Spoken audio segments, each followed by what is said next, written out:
Hello everyone, welcome back to our YouTube channel Aryan study success point. तो hello बच्चों, एक बार फिर से आज का वीडियो में आपका बहुत बहुत स्वागत है। स्टूडेंट्स, इस वीडियो में हम क्लास 10th का मैथ का सिलेबस डिस्कस करेंगे और बता दें कि ये जो सिलेबस है लेटेस्ट सिलेबस है 2024-25 सेशन का है, जो CBSE के द्वारा वेबसाइट पे अपलोड किया गया है।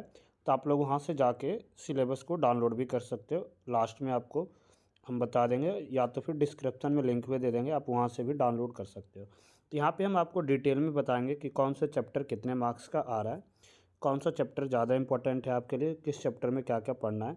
तो पूरा डिटेल में हम लोग जो है सिलेबस को अच्छे से आपको बताएंगे।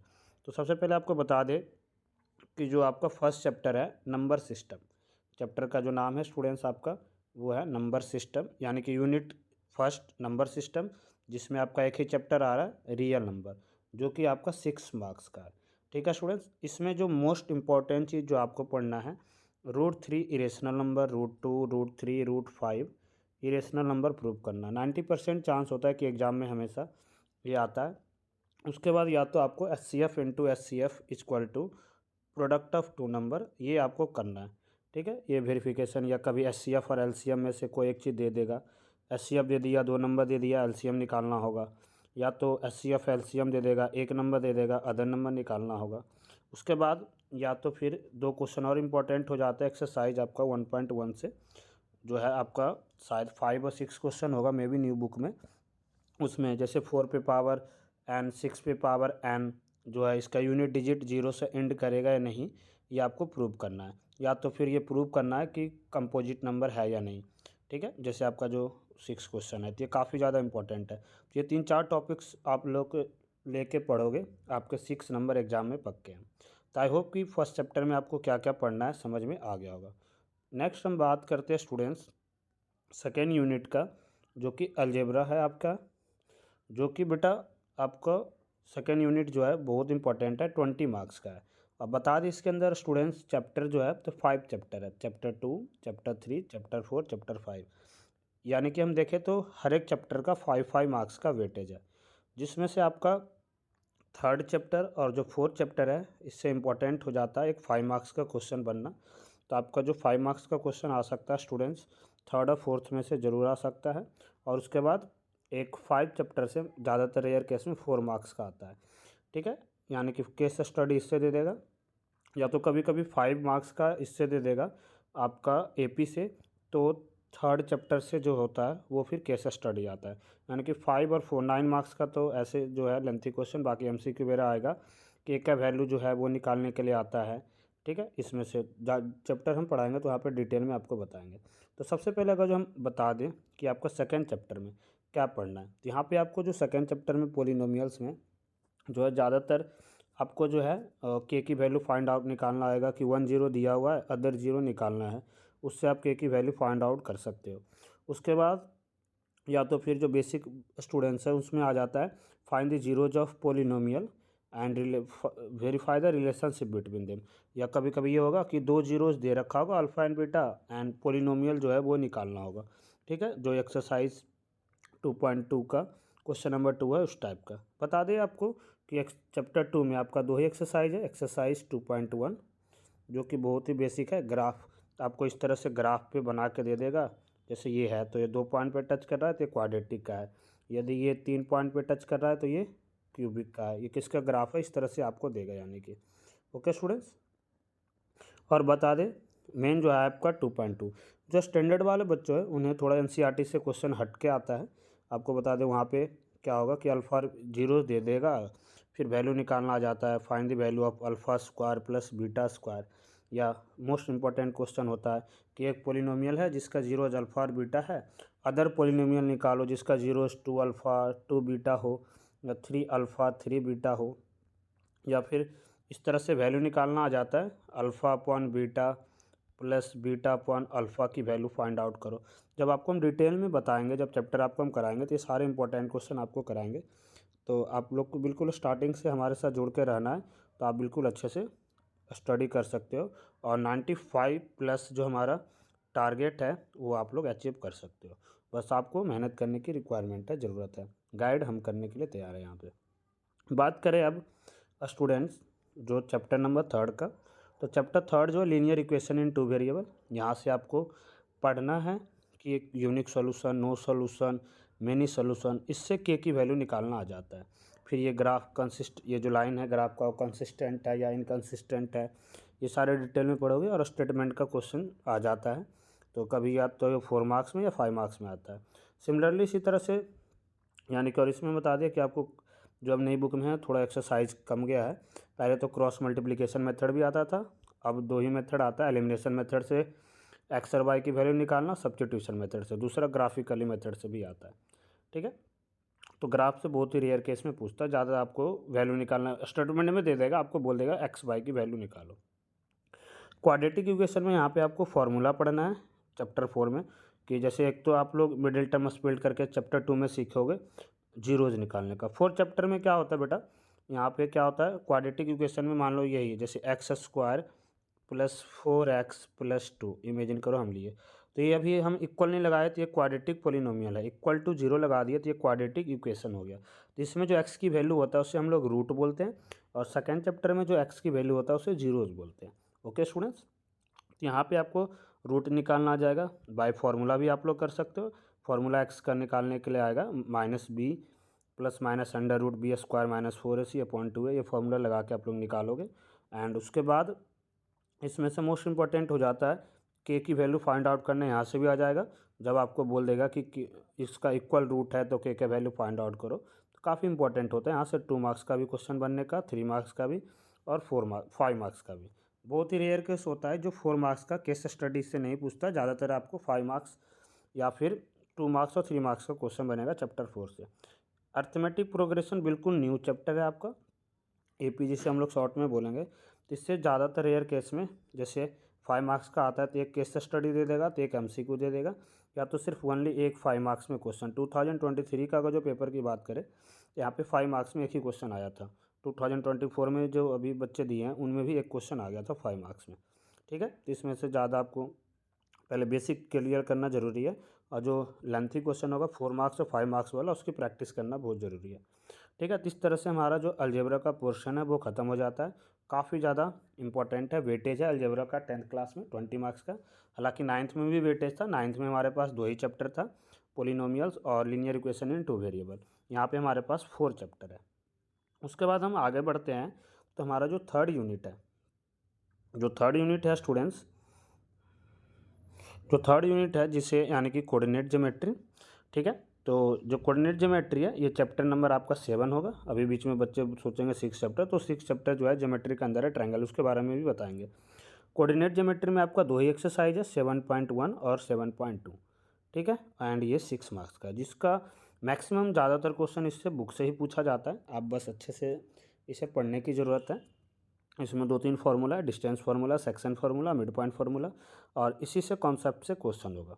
ठीक है, तो काफ़ी ज़्यादा इंपॉर्टेंट है। जब बुक का आप क्वेश्चन अगर जो क्लियर करोगे अच्छे से, तो आपको समझ में आ जाएगा बिल्कुल प्रॉपर तरीके से, और क्वेश्चन जो उसे भी आप लोग अच्छे से कर सकोगे। तो पहले NCERT क्लियर करना बहुत ज़रूरी है कोऑर्डिनेट ज्योमेट्री को करने के लिए, जो कि 6 मार्क्स का जिसका वेटेज है, और काफ़ी ज़्यादा इंपॉर्टेंट है। सिंगल चैप्टर है, 6 मार्क्स का वेटेज है, पासिंग होने के लिए काफ़ी ज़्यादा इंपॉर्टेंट है। ये चैप्टर को पढ़ना आपको काफ़ी ज़्यादा ज़रूरी है। बात करें अब हम लोग यूनिट 4 की ज्योमेट्री का, तो इस बार ज्योमेट्री आपका 15 मार्क्स का है, थोड़ा सा राहत है। जैसे 9th में आप लोग पढ़े थे तो 27 मार्क्स का ज्योमेट्री था, 5 चैप्टर था। इस बार हमारे पास 2 ही चैप्टर है 10th क्लास में, एक ट्रायंगल चैप्टर 6 और एक सर्कल चैप्टर 10। ठीक है, इसमें से मोस्ट इंपॉर्टेंट क्वेश्चन जो आपको क्या करना है, बहुत सारे बच्चों को ज्योमेट्री नहीं समझ में आता है, तो आप कुछ मत करो, BPT थ्योरम पढ़ के जाओ ओनली। 15 में से 5 मार्क्स तो आपके पक्के। 2024 में बेटा ये 5 मार्क्स में आया था, बेसिक में भी और स्टैंडर्ड में भी। ठीक है, जो इस बार आपके जो सीनियर हैं जो पेपर दिए थे, BPT थ्योरम 5 मार्क्स में आया था। 2023 में भी 5 मार्क्स में आया था, लेकिन उसमें थ्योरम को प्रूव करने के साथ साथ एक उससे रिलेटेड क्वेश्चन भी था। लेकिन 2024 की बात करें, 23-24 सेशन का, तो इसमें BPT थ्योरम सिर्फ प्रूव करना आ गया था। काफ़ी ज़्यादा इंपॉर्टेंट है, हालांकि इसी से रिलेटेड हम लोग क्वेश्चन करेंगे। और सिमिलरिटी जब ट्रायंगल के बारे में पढ़ेंगे, यहाँ पे ट्रायंगल के सिमिलर के बारे में पढ़ना है, और 9th क्लास में हमें कॉन्ग्रुएंस के बारे में पढ़ना था। चैप्टर 10 जो है सर्कल, इसमें भी हमें 2 थ्योरम है। एक तो हम लोग पढ़ेंगे कि जो टेंजेंट है तो जो लाइन यहाँ से सेंटर से बनाएंगे यानी कि रेडियस ये परपेंडिकुलर होता है टेंजेंट का, ये हमें प्रूव करना है। दूसरा एक थ्योरम यह है बेटा कि अगर जो हम एक ये पॉइंट है यहीं से हम दो टेंजेंट बनाते हैं, ठीक है, तो ये दोनों का लेंथ जो है इक्वल होगा, ये हमें प्रूव करके लाना है।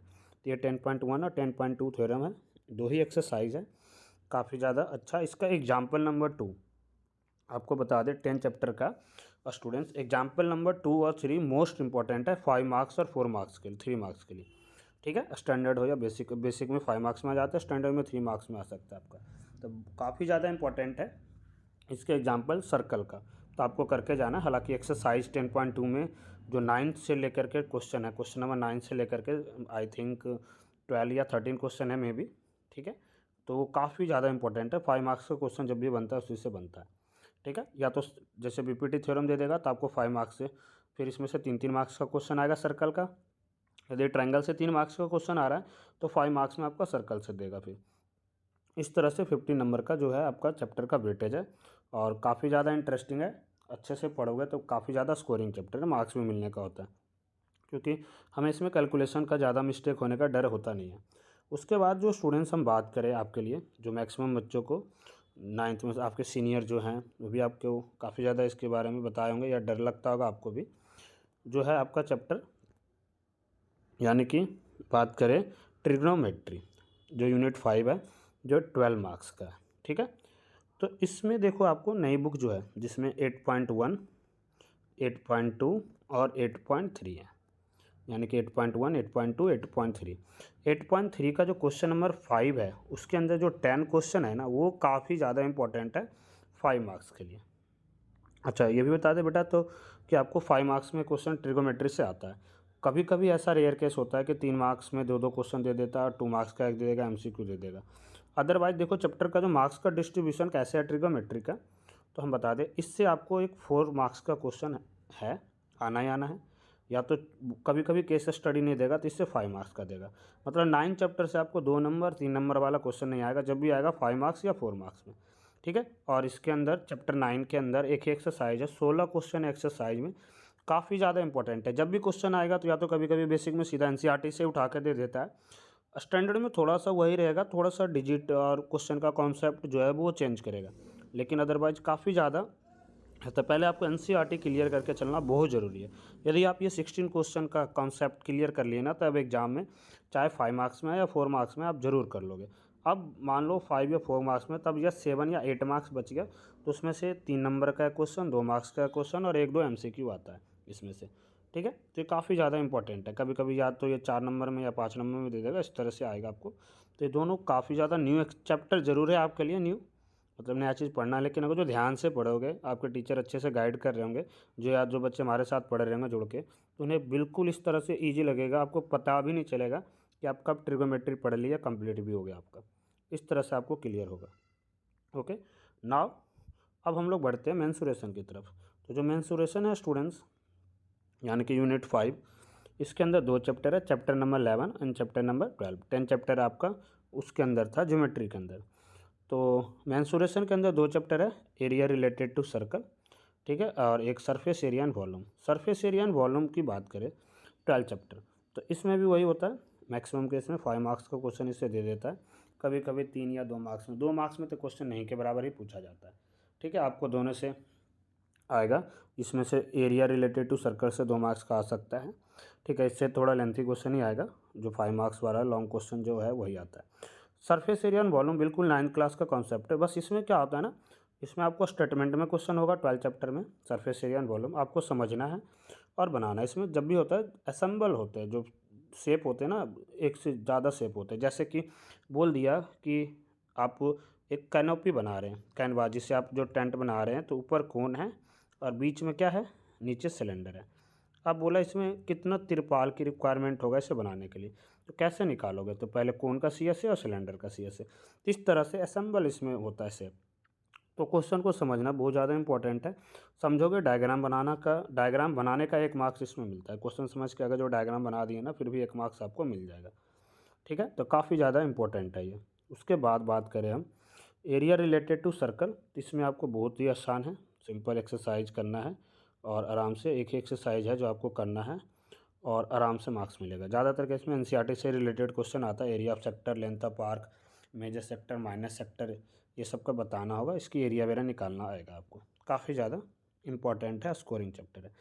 बात करें जो बच्चे जो चाहते हैं कि हमें पास होना है, तो पास होने के लिए हमें क्या करना चाहिए, तो उसके लिए आपको ये यूनिट 6 तो करना ही करना है, स्टैटिक्स एंड प्रोबेबिलिटी। ये बोले तो एग्जाम में फ्री का मार्क्स होता है, फ्री का मार्क्स मतलब ये नहीं है आपको करोगे। ज़्यादातर केस में प्रोबेबिलिटी से 4 नंबर का पूछ देता है, इससे 7 नंबर का पूछता है, कभी कभी इससे 6, इससे 5 पूछेगा। ठीक है, इसमें आपको मीन मीडियन मोड पढ़ना है। चैप्टर नंबर 13 में आपको स्टूडेंट्स मीन मीडियन मोड आपको पढ़ोगे। निकालने के लिए मीन के लिए 2 कॉन्सेप्ट है अलग अलग, मीडियन कैसे निकालेंगे, मोड क्या होता है, एम्पेरिकल फार्मूला क्या होता है। इसमें 5 मार्क्स का क्वेश्चन आने का चांस होता है, ज़्यादातर केस में 5 मार्क्स का क्वेश्चन आ जाता है, कभी कभी 3 मार्क्स में आएगा। 5 मार्क्स में आ जाएगा आपका मीडियन में से missing data X and Y की वैल्यू निकालना। मीडियन दे देगा एक्स वाई की वैल्यू निकालो, मीन दे देगा स्टैंडर्ड में एक्स वाई की वैल्यू निकालो, कभी कभी एक एक्स की वैल्यू दिया होगा, मीन मीडियन देगा, इस तरह से आएगा। एंड प्रोबेबिलिटी तो कॉन्सेप्ट क्लियर करोगे तो आपको बहुत आसान है, कार्ड से रिलेटेड आ जाएगा, कार्ड के बारे में जानोगे थोड़ा अच्छे से, या daily life problem based question भी आ जाता है। ठीक है, आई होप स्टूडेंट्स कि आपको सिलेबस बहुत अच्छे से क्लियर हुआ होगा। एक बार हम आपको दोबारा से अगर जो हम बात करें कि तो दोबारा से सारा सिलेबस आपको हम एक बार बता दें, तो आपका जो बेटा जो 10th क्लास का सिलेबस है, चैप्टर नंबर 1 6 मार्क्स का आ रहा है, चैप्टर 2 3 4 5 20 मार्क्स का आ रहा है। उसके बाद बात करें जो चैप्टर नंबर 7 है वो 6 मार्क्स का आ रहा है, चैप्टर 6 और 10 ज्योमेट्री जो कि 15 मार्क्स का है। उसके बाद ट्रिगोमेट्री जो है वो 12 मार्क्स का है, जिसमें 2 चैप्टर है 8 एंड 9। ठीक है, उसके बाद हम बात करें आगे तो आपकी मेंस उसके बाद ट्रिग्नोमेट्री हो गया। ठीक है, जो कि 12 मार्क्स का है आपका, 2 चैप्टर 8 और 9। मेंसुरेशन यानी कि चैप्टर नंबर 11 और 12 वो 10 मार्क्स का है, और स्टैटिक्स एंड प्रोबेबिलिटी यानी कि चैप्टर नंबर 13 एंड 14 वो 11 नंबर का है। तो इस तरह से आपका 80 मार्क्स का पेपर होगा, 20 मार्क्स का इंटरनल होगा। तो आई होप बाकी आपको समझ में आया होगा। एंड बाकी हम लोग जब क्लास में पढ़ेंगे तो हर एक चैप्टर को पहले कॉन्सेप्ट क्लियर करेंगे, जो थ्योरी है वो पढ़ेंगे, उसके बाद आपको डेली बेसिस क्वेश्चन भी प्रैक्टिस कराएंगे, प्रीवियस ईयर क्वेश्चन भी कराएंगे। तो अगर जो आप लोग हमारे साथ स्टार्टिंग से जुड़ोगे और लास्ट तक पढ़ोगे तो 95% का जो इस बार का हमारा एम है 95 प्लस का, हम लोग ज़रूर आप और हम मिलकर अचीव करेंगे। So thank you for watching, see next time, thank you so much.